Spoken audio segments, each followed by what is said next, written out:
Welcome to the STARS program, seniors taking active roles in society. And now, here's your host, Anita Finley. You know, I had never asked you this question. Where does the hope come from? Did your mother just name that as an extra thing? I had a great-grandmother. Of course I had a great-grandmother. You know, everybody did. She was deceased by the time I was born. And in our tradition, we named our children after someone deceased. And apparently her Hebrew name was Hanalea. And somehow Leah Hope came out of it. And well, you are that's how I got, full of hope. And that's how I got Leah Hope. That's what I want you to say, full of hope. And I'm looking at this wonderful article that appeared in the Sun Sentinel called Author 78, Following in Bombeck's Steps. And you've heard Leah here before, and you heard the book about My Name's Not Robbie Anymore, A Mother's Tale of Losing a Son and Gaining a Daughter. And Leah Hope Becker has written many books, which we've talked with her. We've featured as Books of the Month. One is I Promise to Keep Quiet After I'm Dead, Maybe. I Promise to Stay Married This Time. Children, I'm Home.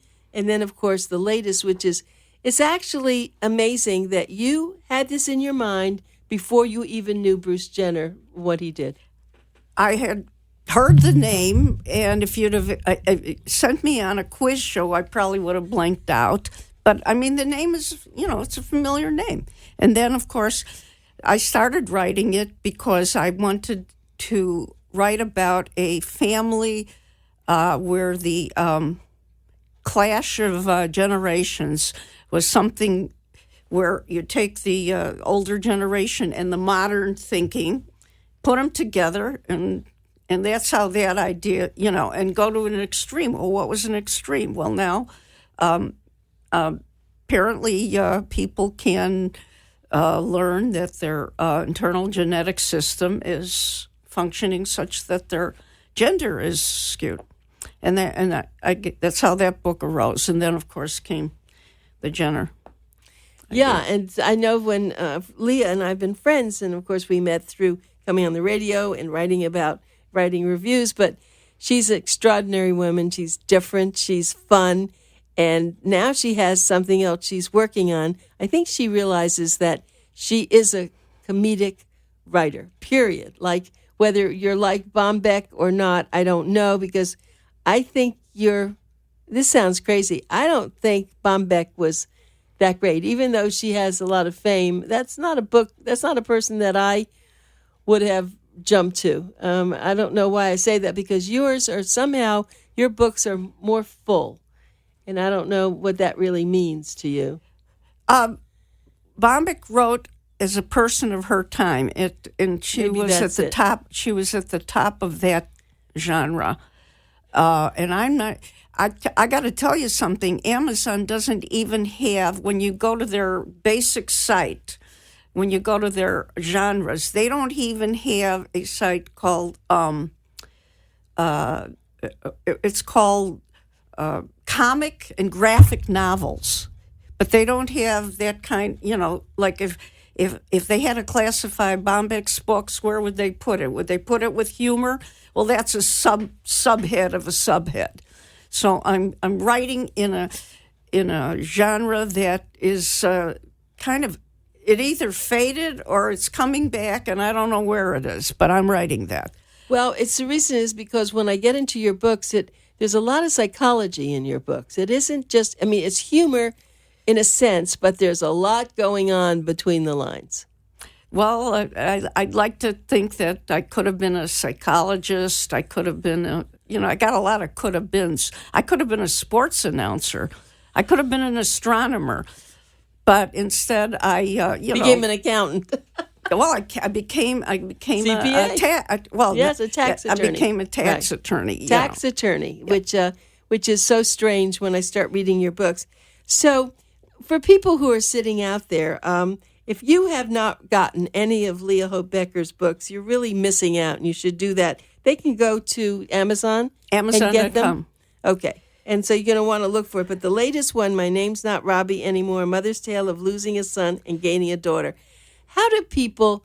Well, wait, before I go, I do have to tell you something. I get lovely letters, Boomer Times, for a lot of articles. I meant to bring the letter, and I then decided not to. It was so ghastly. You know, on our cover of the August issue, we have, of course, Caitlyn Jenner. I got a letter from someone who was so angry, said, how do I dare to put this person in there and talk about her? She says, my daughter's lesbian, but nothing like this, and I think it was despicable, and I think it was terrible. You wrote about it. I'm never going to read Boomer Times again, and it was the nastiest letter I have ever received, ever in 25 years. I wanted you to know about that. Are you finding any of these things happening to you? I had an experience a couple of weeks ago, and I'm seeing a friend of mine. I'm actually, we also went to high school together. I'm in my stage of life, I guess, where I want to see all these people that we still know each other. I go to Chicago, I see most of them, but there's some have migrated to Florida.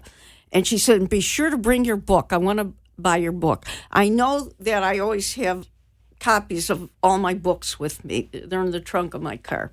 But, you know, I'm a trunk of the car bookseller. So I go there, and I show her the book, and I said, okay, here's the book. And she looks at the title and says, well, what's it about? I said, well, it's about a Jewish mother who finds out that her 42-year-old son is now a daughter. And she looks at me, and I mean, this is a good friend. And she says, I can't read a book like that. I said, okay, I understand. Read my other ones. She bought the other three books. She bought one copy of the other three books. But she didn't want to buy this book. Something about the idea of it bothered her. And it could be, you know, it was her situation. Something in her situation triggered, don't read this book. I respect that. Have you gotten this kind of discussion from anybody of any not necessarily your writers, but from people who think that the nerve that you should write this, or why are you doing this? Or there was a article, and I think Rush Limbaugh talked about this. I'm getting this third or fourth hand, but I'll try to say it as accurately as I can. Apparently, there is no such thing scientifically, according to this science, that a man can never become a woman, or vice versa. You are what you are. And it's all, you know, behavioral, whatever, voodoo, I'm not sure. That you can have the operation. And I did a lot of research, and I know that there are, I mean, everybody knows this. There are some women that are more like men than women. We just found out there's a woman in the special ops now, that or two women that got into special ops, and they're able to do the things that men can do. The Rangers. The Rangers. Right, exactly. Right? Yeah, the Rangers. Good. And we know that there are some men that have certain feminine characters. That I once knew a man who could cry readily. I mean, you know, so the subject of hormones, I don't think it's, you know, we've learned everything about them yet. So I question that thinking that says it can't be. I always question when somebody says, no, that's not scientifically accurate. You know, well, you know, let's find out. Even Einstein had to learn, you know, stuff about, you know, what the world was like, and they're still learning. I think I just read an article in some scientific journal, something that they are finding that there are changes in their in the cell division and all, that there really are people that should have been boys rather than girls, and vice versa. They now know this. I had learned that there are babies that are born with both sets of sexual features. So the only that's yeah. So, but let's get back to then you. Yeah. Why did you write that book to begin with? Because when you first told me, I thought, well, do you have someone in your family like that? What made you think about this? What made me think about it is I wanted to write about, well, first of all, I've told you this before. My children didn't want me to write about them anymore. My husband didn't want me to write about him anymore. So it had to be a novel, had to fictionalize it. And I wanted to write about an extreme case of a family where, and always from the mother's point of view, because I'm a mother, what would be the most startling, extreme thing that a son of mine could do? And that's where it came from. Well, and actually, I just went with it. Jeffrey stayed, our last guest stayed just so he could meet you and hear it. And I have to share with Jeffrey that she did write about, everything was funny, and she did use her children as part of it, and it was perfect. I never felt badly about it. I just thought it was very funny, and I guess they said, stop writing about me. But in this book, you do write, and the children are really in there, even though they don't know it. They're in there. Well, I have my closest experience with children is the ones I actually have. I mean, they're in it, and it's a perfect thing. And I thought you were so sensitive. You were so good. It's as though you really did have a son like this. I mean, a daughter. It's just, it's amazing how you were able to keep it humorous, and yet I saw a very serious side of this. And I wish that Caitlyn Jenner, which we did send a letter to and sent the book, would really pick up on it, because it's beautifully done. Thank you. And here I go off on another generation. Now, are we allowed to start talking about your own book? I'd like to do that. Yeah. It's a perfect subject. Go, Leah. Okay, well, I've decided that I like writing about the clash of generations. I know when my husband and I watch movies, we write about the clash. We love movies about the clash of cultures. And a lot of them are not funny, but they're very, very interesting. And, you're glued to the screen. So I like to write about the clash of generations. And one of the issues that I've encountered in my life is mostly from the woman's point of view. Oh, and I got to tell you an anecdote about this, too. I always think that most of the people who are dealing with weight issues are women. And I'm writing now about a 65-year-old woman who's a yo-yo dieter, and she can't stand it, and she's going to blame the whole thing on her husband or people that sabotage her until, she gets down to the nitty-gritty of it. And there's a lot of potential humor in that. I'm having a lot of fun with it. So anyway, I got a lot of this book written already, although revisions are always happening. And I'm in my dentist's office, and I'm thinking, I think this book is going to be mostly for women. And I'm talking to my dentist assistant, and she says, what's your next book about? And we got the door closed, but she's got a window, like her reception window's open. There's people in the reception room. And I don't talk softly, I found that out. So I'm telling her what the book's about. I said, well, I think it's going to appeal mostly to women, and it's about a woman who can't control her weight. And I, go on and I say a little bit about it. And then all of a sudden from the reception room, I'm going out, and there's a man sitting there, very overweight. And he says, when you finish that book, I want to buy it.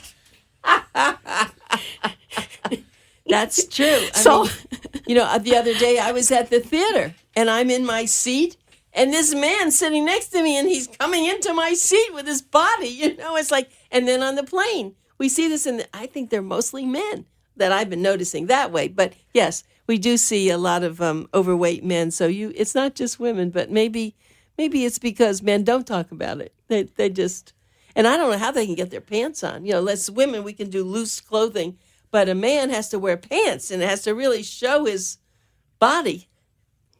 Well, so women do sabotage men. Think about it. I think it goes both ways. Of course it does. Yeah, we all sabotage each other. The restaurants sabotage us. The diet industry sabotages us. The grocery store sabotage us.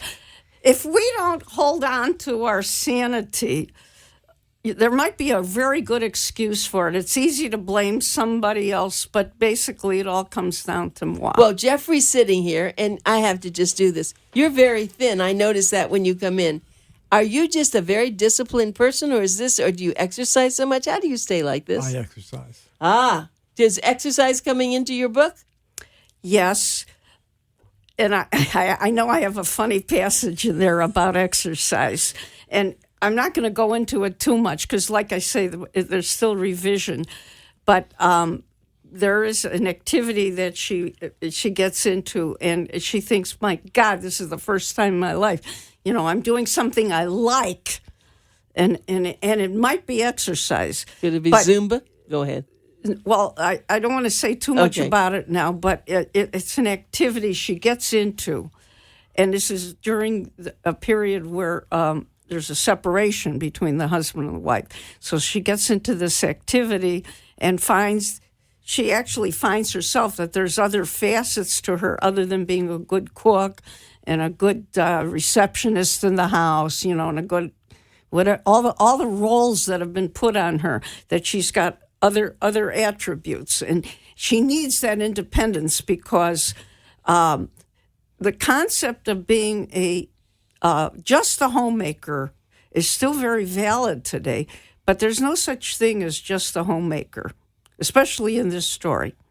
So she finds there are activities that she can enjoy where there's some exercise involved, but more of her problem is the way she eats and the fact that it's emotional eating. There's a lot in there about eating for comfort. Oh, yeah, I always call it comfort food. It's real big. Oh, comfort real food, big. That's it. It's not that we need the food. Yeah. But let me say, and I don't know how both of you grew up, but when I went to visit my mother, who was a fabulous cook, when I walked in, the first thing that she would say is, okay, so are you hungry? What can I fix you? And my mother was wonderful, at my mother's house, whatever you want, Mom, I'll eat everything, because that's love. How about when you're invited for dinner, especially I don't know how it is today with the younger people, but because I don't get invited a lot to, people in their 20s and 30s. They sit you down with wine. But the tradition has always been there should be enough food. There's got to be enough food. And, you didn't eat that. You didn't eat that. You don't want to eat it. But you don't want to insult somebody. So what do? Well, I have a scene in this book where she goes to a wedding. This is the Robbie book. She goes to a wedding, and it's a very elaborate wedding given by wealthy people. And they come out with an elaborate main course. And it's got potatoes, and it's got sauce, and it's got a lot of things. So she doesn't want to look like she's not going to eat it, but she made up her mind. She's going to stay thin. So she makes the potatoes into a sort of a border, and she's a little bit of an artist, so she makes a design out of the potatoes, and, she's working on her plate. And everybody else is eating, and they're drinking, and they don't notice anyway. Right. But that's the way she got through that dinner, because she didn't want to just sit there and, stare at it. Well, you really did hit the topic. There's no doubt, and it is going to be funny. I know that, and I just can't wait for you to do this. Now, you have a writers group, so have you shared this with them? Well, they heard the one that didn't work. Right, so now you shared the new one? And, because I read them, I was going to do it in a how-to fashion, and it didn't work. Then they adjourned for the summer. So, unless they got my Facebook issues, and I don't even know if they're all my friends. I don't know. I got friends. I don't know who my friend, By the way, I put this interview today on Facebook, and I think I posted it. Good.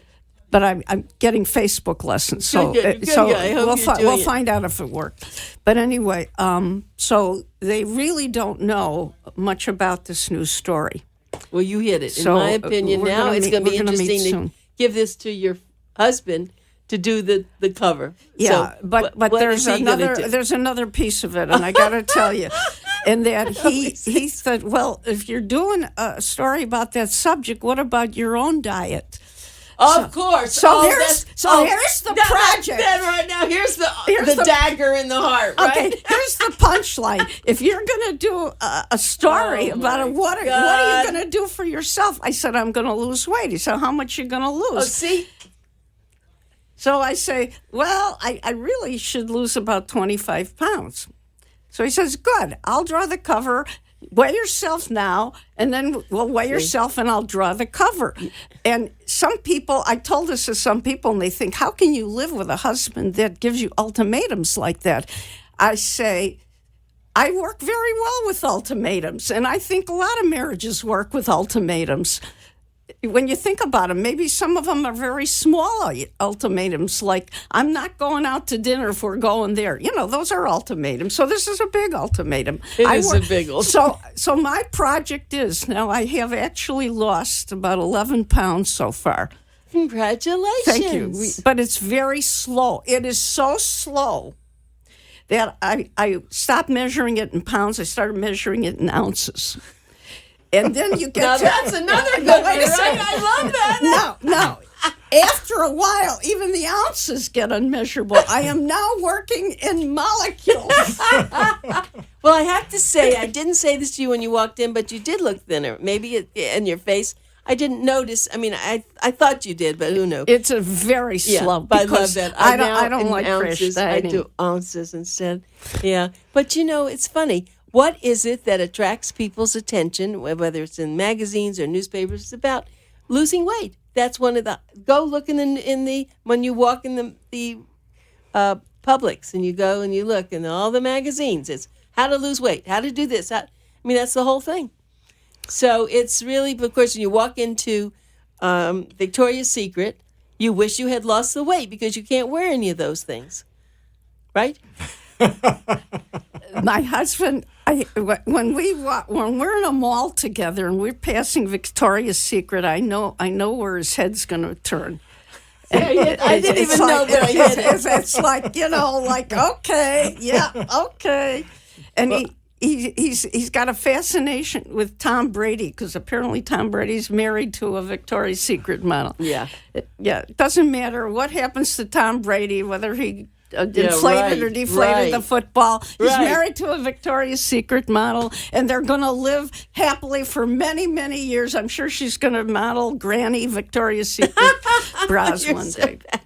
Well, I have to just say, though, in all due respect to you, you need to be just who you are. You look wonderful. You are wonderful. You. We'd love to have you on the show. You're so funny and you're so real and so, husband, just get off of it. He's listening. Yeah, good. So good, husband. You're lucky, and she sounds like she's lucky to have you too. But she's a very special woman, and everyone who knows her knows that. And I just think that if you have a few extra pounds, sometimes it's just not right for you to be thin like a model, and you just have to go with what you have. But exercise, as Jeffrey said, and be healthy. That's very important. And don't get too thin. We're going to worry about that. Don't get too thin. So, husband, just go easy on her, because if she comes in here and she looks like a pretzel, I'm going to be very, very upset. So, My Name's Not Robbie Anymore is the book you can buy. It's a mother's tale of losing a son and gaining a daughter. Leah Hope Becker. And you can go to Amazon.com. You can buy, I suggest you really start with her other books and lead up to this last one. I also have a website now. Okay, that's right. LeahHopeBecker.com. Right, and the Leah does not have the H. No, so it doesn't. It's Lea, you're right. Yeah. LeahHopeBecker.com. Yeah. And you all live up in, I guess you live in Palm Beach County, but up near Jupiter or Palm Beach No, Gardens? I'm in West Palm Beach. West Palm Beach. Yeah. Okay. So we do thank you so much, Leah, and we are going to really be looking for this next book.